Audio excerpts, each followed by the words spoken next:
Hi, my name is Jen. This is Daniel. We're the founders of Sweet Dreams Hello. Foundation. Hi. We are going to show you a little bit of Acro Yoga, and this is stuff that you can do with your kids when they're feeling up for it. Obviously, if your child's very, very sick and not feeling up for something like this, then don't do it.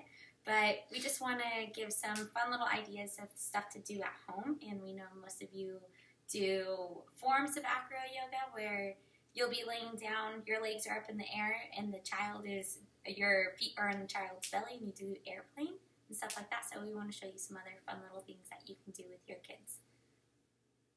You want to show? Sure.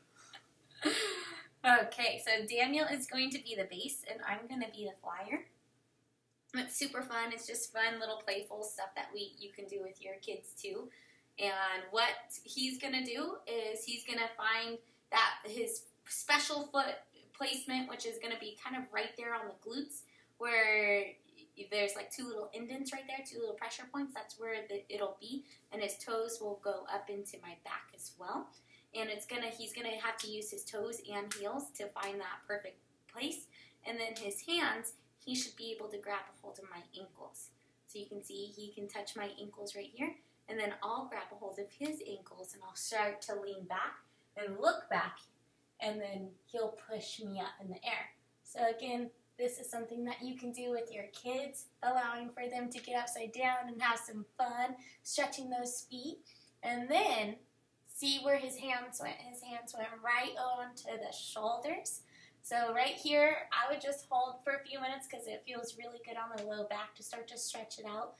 For some of the kids, it will be really, really nice to be able to have this, especially if they are no longer cancer-free and they are in that space where they want to play.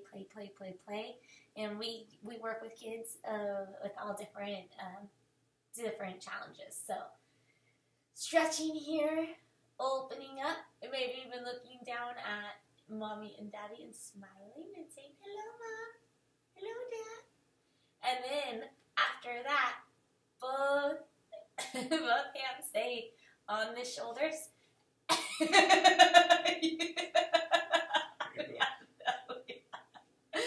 Okay, so what just happened is his feet are slipping, and so I'm going to take my feet straight up to the sky, and I'm going to bring them all the way around.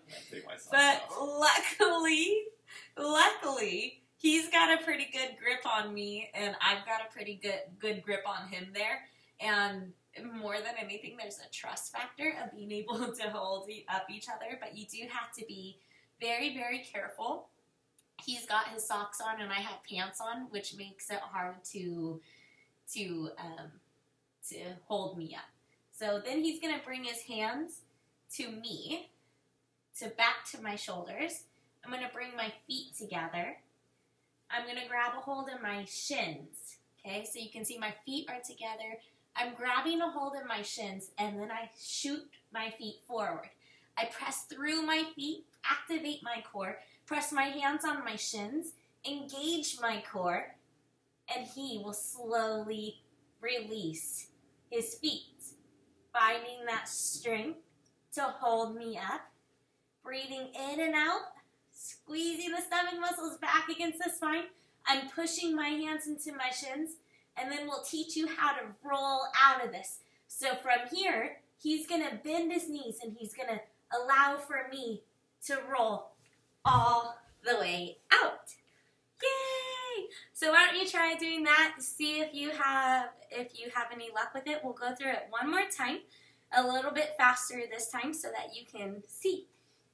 So, and this time here, he'll take off his socks so he doesn't accidentally slip.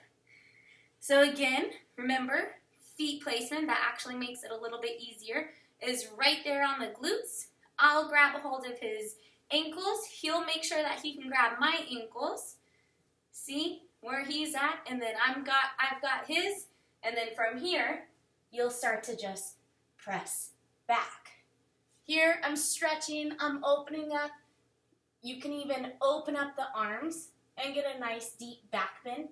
My feet, I'm pressing through my feet, and sometimes the child might need to say, "Will you push your toes more?" And notice how my back went up. So there, and then if he does heels, my head comes down low, so more toes, and then I can hold right here, breathing in and out through the nose. I'll grab a hold of his ankles. He'll grab a hold of my shoulders, and I'll take my feet to the sky. So there you go. You can see how they go straight up towards the sky, and then I will separate my feet and draw my feet to a V, engaging the core still, seeing if I can separate my toes, and then I'll take his feet and I'll put them into that crease of my legs. And here I can just kind of hang out.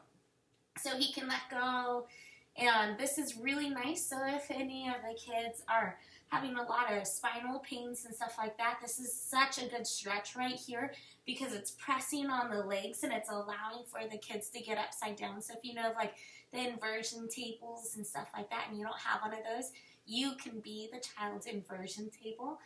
And from here, after hanging out here and dangling your head all the way down, you can reach down to the ground, or as far as you can tickle your parent. Not a safe idea though. And then grab a hold of the ankles one more time. And then I'm going to bring my feet together. So my feet are pushing together. And this time I'm going to reach for my feet. And I'm going to push them forward. And he's got now a hold in my arms. I'm pushing through my toes. I'm engaging my core. Pressing my hands into my legs. So I'm really strong right here. Very, very, very strong. And he is going to release his feet all the way down. And if he wants to do a push-up, he can. And then he'll roll me all the way out. Nice and safely. What? So thank you so much. I hope that you all enjoyed, and we're going to be creating more and more of these videos just so it can entertain you while you're at home.